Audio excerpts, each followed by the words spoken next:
Coming up today on Locked On Texas Tech, BYU's seat at a bigger table, and apparently they're bringing donuts and bacon and stacked boxes anticipated Saturday night. We dive into it next on Locked On Texas Tech. You are Locked On Texas Tech, your daily podcast on the Texas Tech Red Raiders, part of the Locked On Podcast Network, your team every day. We're going to start this thing off right. Raider!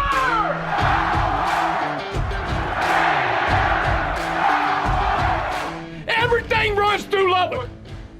Great to be with you again on Locked On Texas Tech on the Locked On Podcast Network. And thanks as always to those making us their first listen on YouTube or anywhere you get podcasts. Today's episode brought to you by PrizePicks. Go to prizepicks.com/LockedOnCollege.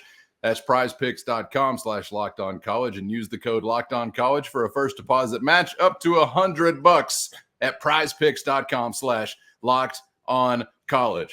Daily fantasy sports made easy with the only Chris Level. I'm Casey Cowan. Chris, great to be back with you. Happy little Friday to all those who celebrate. Just a couple of days away from the next round of this Big 12 fight.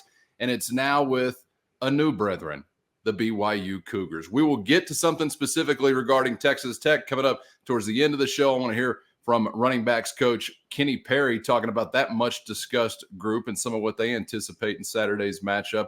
And also from Tim Deruyter on some experience previously in Provo coming up, Chris. But as far as BYU's bigger picture, man, first time around as a conference member, they've been independent, I think, since 2011, Mountain West before that, WAC before that. So they've been in one before, nothing really like this. They are at a bigger table now. And man, when BYU comes to eat, they got a large family that they are packing with them. So I got to say that this is a matchup I sort of circled. I was intrigued by what it'd be like to square off with BYU, especially on the road the first time around. And I think they're going to have a significant impact on this league, maybe when we look back 5-10 years down the road. Yeah, I agree. I think they are, in many ways, it's like, and I do not mean this derogatory, but I think they're like Notre Dame light. It's like a national following. I think there's a religious component there. I think they have a lot of tradition. I grew up, remember watching, was aware that Jim McMahon played there, but, the Steve Youngs, the Ty Detmers, the Robbie Bosco, in more recent years, but then like even in Zach Wilson, Taysom Hill, there's just been a lot of quarterback history there. And with Coach Edwards, Lavelle Edwards, that kind of started that lineage. And anyway, it's like they're always kind of on TV. And I knew they would be kind of a controversial addition just because of, hey, we don't play anything on Sundays. I think some folks were like, okay, is this, there's a lot of criteria that comes with BYU. Is it worth it and all that? But I mean, from what I've seen, and I haven't seen everything, I'm pro BYU over the Utes. I mean, the Utes are a loud mouthy bunch. I think BYU's been very gracious and appreciative. And so in the old holy war, I mean, go Cougs, man. And their big deal in their stadium. It's like they give you like these 18-inch like donuts with some icing on it. That's like their big thing. Like, what's wrong with that? And I even think for homecoming this weekend, they're going to sprinkle a little bacon on it. And that's the Cougar tails. So, I mean, the Utes aren't offering up anything fancy like that. So, you know what? Go Cougs. Yeah. So but no, all kidding aside, it's been a fun addition. I don't know how well they're going to sustain what they've been used to, because they've got some double-digit win seasons in recent years. And, the sledding is still, I mean, the newbies are 2-10, I think, to this point. And one of those was BYU beating Cincinnati. So a new member beats another new member. And the other one was Houston with the Hail Mary. That's the only wins that they've found in the conference to this point. So the sledding's been tough, but I think BYU is in a really good position to make some noise in this league for years to come. But I'm glad they're a part of things. You need people that care as far as significant additions to the league, and BYU has people that care in droves, as does Utah. Whether or not they know how to behave at the dinner table, that's a whole nother question.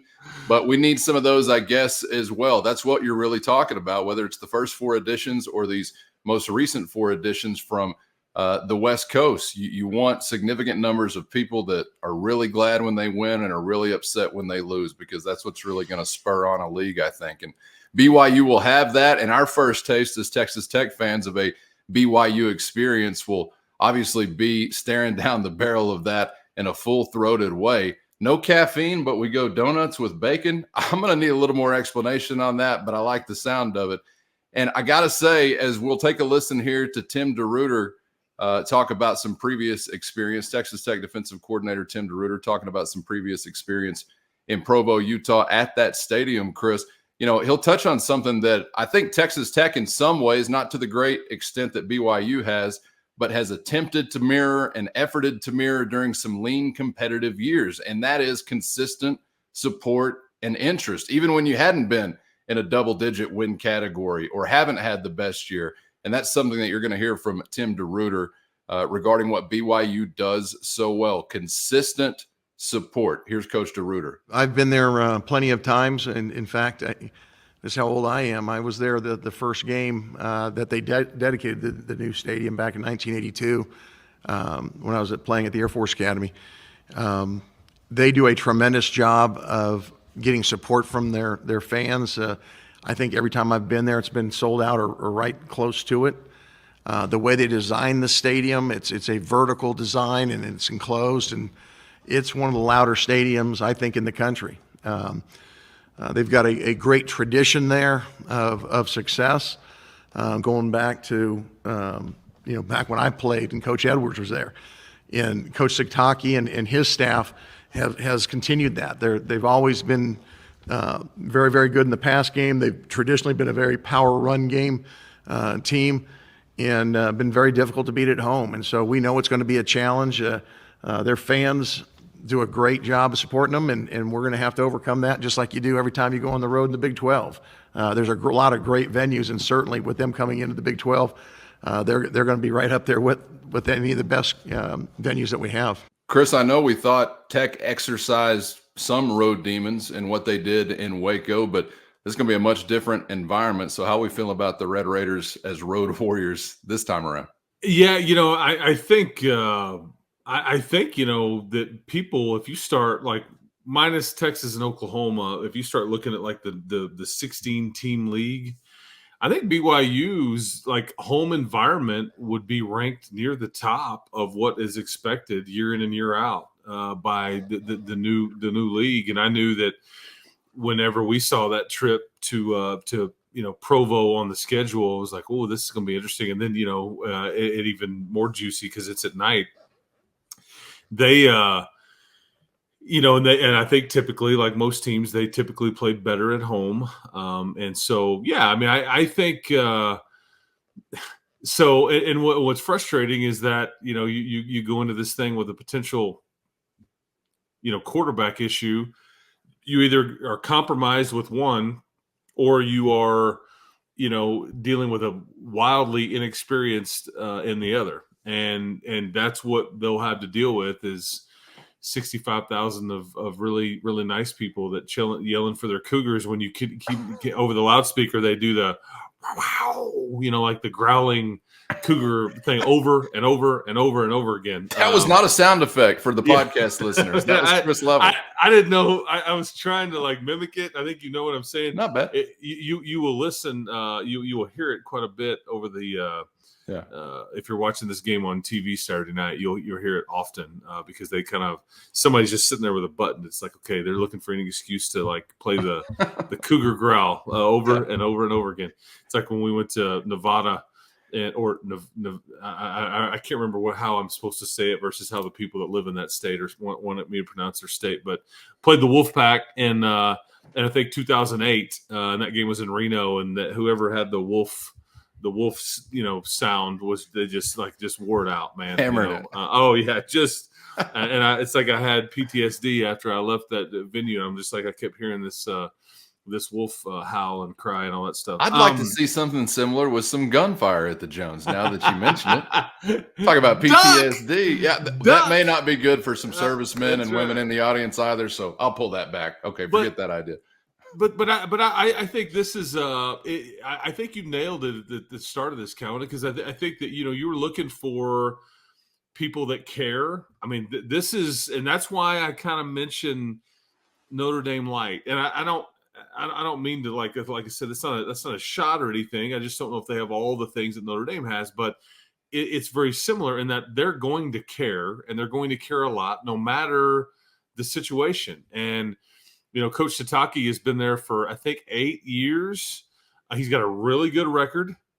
I think that, he's kind of their version in some ways of like Cliff Kingsbury. It's like he played there and he's beloved and all those things. And so he's just kind of one of their own right now. And so, I think this is it's a fun addition. It's a fun place because I've even talked to folks in Salt Lake City and in BYU. They can't wait to make the trip to Lubbock whenever that game is scheduled, whenever BYU's first trip to Lubbock since the 40s, which is the only 2 times these schools have ever played. That's what's wild to me. You've played a lot of schools that flirt around the regionality of like where BYU is located, but you haven't played BYU since it's either 1940 or 1946, one of the two. It's just that's the only matchup between these two schools, played in front of 7,000 people here in Lubbock. So anyway, just an interesting matchup it sets up, and I can give you the Cougar Tail like story if you want it. First, today's episode brought to you by PrizePicks, the most exciting way to test your skills and play daily fantasy sports, and a great way to add juice to any game, anytime. And if you've got the game, you can turn $10 into $250 with just a few taps. Easy gameplay, quick withdrawals, and a giant selection of players, projections, and stat categories are just part of what makes PrizePicks the #1 daily fantasy sports app. So go to prizepicks.com/lockedoncollege. That's prizepicks.com/lockedoncollege and use our code LOCKEDONCollege for a first deposit match up to $100. Again, right now, PrizePicks is going to match your first deposit up to $100 with the promo code LOCKEDONCollege at prizepicks.com/lockedoncollege. Daily fantasy sports made easy. I can give you the Cougar Tail like story if you want it. Yeah, this is like the famous thing about their donut up there, man. They had some dude that worked for BYU dining services in the early 2000s. It was like, we need a thing. We need a thing in our stadium that we can be proud of. We can own. They started trying out like some special kind of nachos, a special kind of hot dog, and somebody came up with this donut. They just made it a long one, and they poured this maple icing over it, and now they have these fancy bags that they come in with a little cardboard underneath there, and they sell. And so they debuted this in like 2003 or 4, but it really caught on in 06. They sell like 8,000 or 9,000 of these things per home game. Okay, and you buy them to share them, but it's that's what they call them, the Cougar Tail. For homecoming this weekend, though, a little bacon sprinkled on top. It's a special. Oh, the bacon's not regular. No. Okay. This is a new thing. It's a new thing. But yeah, you can go Google it, research it. Okay. But everybody says when you go up there, that's like the thing you gotta be a part of. That's what BYU football games are one of the things that they're famous for. But other than that, in full crowds, because it's homecoming this weekend. So buckle up. And look out, hogs in the Provo area. They're looking to slice up. I don't know how many you need for 8,000 of those bad boys. And I'm not talking homecoming queen candidates, just if there was any confusion. Chris, I really do. If I could step away from donuts and bacon and homecoming queens for just a moment and maybe consider something football related, kind of, because I'm really thinking more about the trip. So this isn't even actually whenever the lights are on and the clock is ticking. This is, I guess, Friday afternoon, Saturday morning. Had a little bit of a different routine down in Waco. You get a big win. Yeah. Is it a dumb question to ask if you're going to do the exact same thing, or what do you think? Not a dumb question at all. In fact, that's exactly what they'll do. I think more so and it's more so needed on this trip than it would have been in Waco. I think the team is scheduled to fly into Provo, and they will go visit the stadium and like do everything. But because for most of all these guys, this is a new one. The city, the stadium, the whatever, it's all brand new. And I think I even talked to Josiah Pierre about that kind of thing earlier this week, and he was like, you just don't do things as well with whatever you're doing when you're uncomfortable compared to being comfortable. And so, they will absolutely repeat that process. And just, hey man, this is where the locker room is. This is our bench. This is what it looks like. I mean, all that stuff. So when they show up the next day, it's like, hey man, I'm good. I know I just saw this yesterday. So yeah, they will repeat that. I think that was the main change. Not that that's why you beat Baylor, because we all know your big boys were better than Baylor were that night on that Saturday night, and they're going to need to be versus BYU. But I think that is something that I think it eases some stress for the head coach and for the players, because they've all said it did, and the head coach said it did. And so if there's anything you can do to ease some stress or to make you more comfortable, I think you're going to continue to operate this way. So, because I mean, you've got road trips to Lawrence, Kansas, and Austin, Texas, still on tap. So I would expect the similar routine then too. Making me more comfortable, easing some stress, just wrapping it up with thoughts again of a donut and some bacon. So either way, full circle here on Locked On Texas Tech, but we're back dead ahead to wrap it up with something that's not going to ease any stress, and that's what BYU is going to be doing to stop that Red Raider rushing attack. We'll hear from running backs coach Kenny Perry coming up next on Locked On Texas Tech.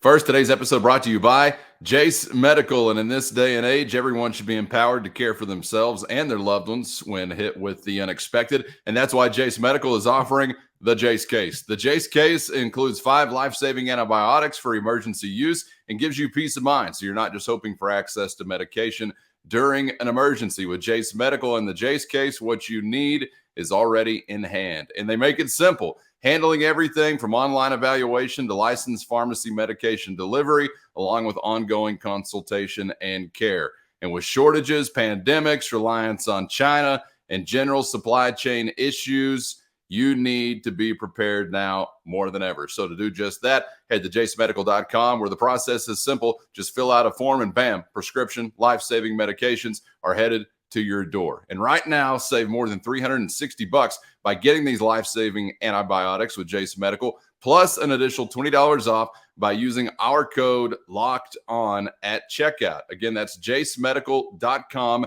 JASE medical.com, and the code is locked on for an added $20 off at checkout. And don't be caught unprepared with the Jase Case from Jase Medical.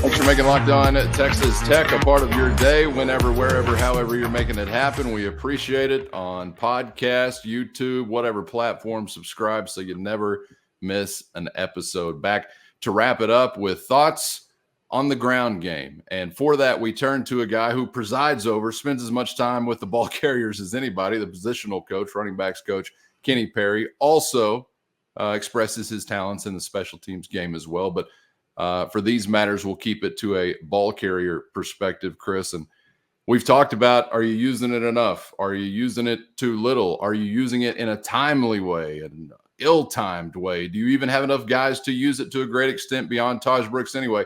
It is as discussed as any part of this Texas Tech football team in 2023. And it sounds like, according to Kenny Perry, probably going to be discussed again because BYU is making it a priority. So we'll have to wait and see how it turns out for the Red Raiders. But here is what Coach Perry and the Texas Tech running backs are anticipating in Provo Saturday night. Everybody knows. I mean, they're going to load the box, and you know, Taj has been great his whole career about making people miss and the hard runs. You know, same thing that happened the other day. You know, Does that mean that we just still try to, run the ball where we can't? No, we're going to have to throw the ball a little bit when people do that. We know that. But also, I think coaches put some schemes together that's going to help us get loose some too. So, we're going to expect the same thing out of Taj and Cam. Stacked boxes also often discussed this season, Chris. What do you think, man? I wonder if do you think Spike and Rick Dykes dealt with this kind of talk about their running game back in the days of Hanspard and Ricky Williams and some of the guys, James Gray, some of the guys that back in the 80s and 90s and all that stuff? Because I never thought we would be talking this much about your running game. Trying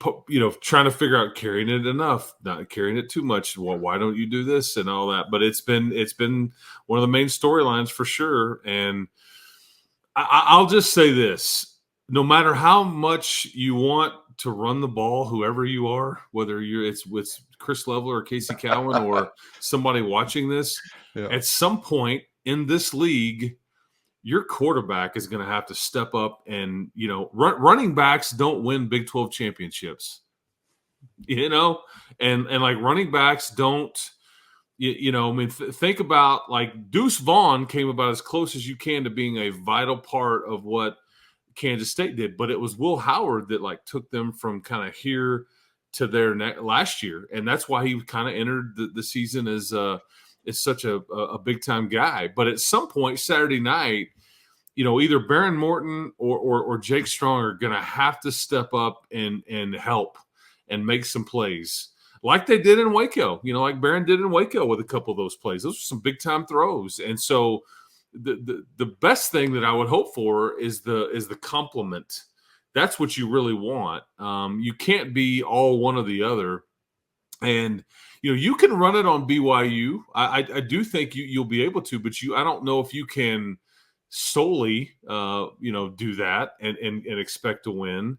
I think you've got to throw it some. And so whether it's Barron, who could be dinged up, or whether it's Jake Strong, who could be inexperienced, you're going to have to test those waters. TCU did it for nearly 500 yards through the air last week. But, I look at the rushing yards. Arkansas ran for 177. Kansas ran for 221. Cincy ran for 242. TCU ran for 137. So, there are rushing yards to be had, and that's what I hope kind of sets up some, easier or more manageable throws for whoever's playing quarterback just to help that aspect out. But because at some point, man, your quarterback's going to have to step up and help you if you want to win games. Again, like you saw in Waco. And I go back to the other road game that you won in the Joey McGuire, era back in Ames, Iowa, when Tyler Shuck kind of ran the ball himself, but he also threw that dime to Baylor Cup in the end zone, which was the game winner. So I'm all for Taj, man, and I hope you run it. And even sometimes when it's not necessarily there, I'm okay with testing that a bit. But you got to be able to do some things with your quarterback and these receivers, because you think about the way your roster is constructed. Do you know how many receivers you have on scholarship right now? Like how many guys that are just sitting there and it's wild to me. And yet you're really not, they're not being productive, or they're not being used, or they're not, whatever. It's just kind of a weird dynamic, and it's really fallen on your one running back, because even Cameron Valdez hasn't really shouldered much of this yet, because I don't know if he can handle it yet, just because he's not quite big and physical enough to do all the things that they asked Taj Brooks to do. So anyway, this part will be interesting Saturday night, because you're right, man. BYU is going to try to take it away, and I think you're still going to try to do what you can, but at some point, Barron or Jake are going to have to step up and do some things. I think the answer to this question depends on what your offensive style is, what your personnel typically looks like, formations typically look like. But I'm asking myself, what is actually a stacked box for Texas Tech? Because I know in a lot of instances, you've got 5 offensive linemen, four receivers, and a one-back set. Is it stacked at 6 or 7? If you're bringing in a tight end or something, is it stacked at 8? Yeah. For a layman fan, Chris, what do you think that really looks like when they say they're going to stack it against us? Is that 8 guys? Well, as far as numbers, I think part of that could be like how many receivers you have lined up. I think typically the best way to do that, to look at that, is in layman's terms, is typically BYU plays with what football people are going to term a one high safety. So they're going to have one safety in the middle of the field, kind of as a center fielder, which means they've brought another safety up closer to the line of scrimmage. So it's an extra player in the box, or however you want to phrase that, because a lot of teams will play too high, and so at that point they're saying, "Hey, we're going to be good on the sidelines. We're going to be, we don't think you can run it well. There's some yards to be had. We're going to keep it in front of you." Just different philosophies. But the folks that cover BYU will tell you these guys will blitz like crazy. The defensive coordinator has been on record as saying, I refuse to sit here and die by 1,000 paper cuts. Like, I'm going to force the issue. Yeah. Something's going to happen. And so maybe something bad will happen, like it did last week in Fort Worth for them. But I'm pressuring, and TCU picked up the blitz repeatedly, and they burned them with it. But is Texas Tech going to be? Is their offensive line going to be good enough? Is your quarterback, whoever it is, healthy or experienced enough to kind of know where the hot read's supposed to go? I mean, there's a lot of components there. With that, but that's typically, I think, the chess match. But you can see it just when you're just watching, like, okay, is there one dude back there, or is there two? And that's, in layman's terms, that doesn't tell you everything, but typically, because a one high means the box is loaded or has got more than not, and it also makes them very vulnerable down the sidelines, which you'll see coaches go, "I'm taking my shot," because if we just play action, that safety, if he pauses a bit, I've got a one-on-one down the sideline. I can get a PI. We can make a catch. Texas Tech has been somewhat good enough to accomplish some of those throws and passes, but sometimes not. We've seen Coy Aiken and some of that, but we've also seen some interceptions in the either bad routes or just getting pushed out of bounds kind of stuff too. So yeah, it's kind of funny how all of a sudden Coy Aiken somewhat has emerged as he's a dude, biggest man. 50-50 threat. Like contested catch threat. Keep feeding him too, because I'm all about Coy Aiken, man. Keep that young man is starting. Feed him, because he is physical. He cares. He was a monster in the spring and in August prior to each injury that he suffered. Because so keep feeding that young man, because I think he's maybe him or Miles right now playing about as good as anybody from that wide receiver position.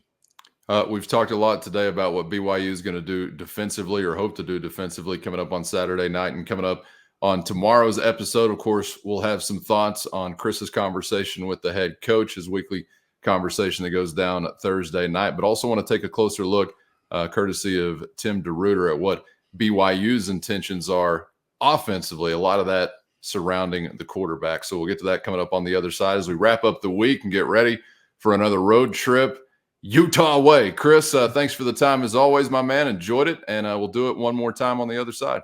And shout out to BYU great Vi Sikahema. I just wanted to say that he's one of the best players in BYU history.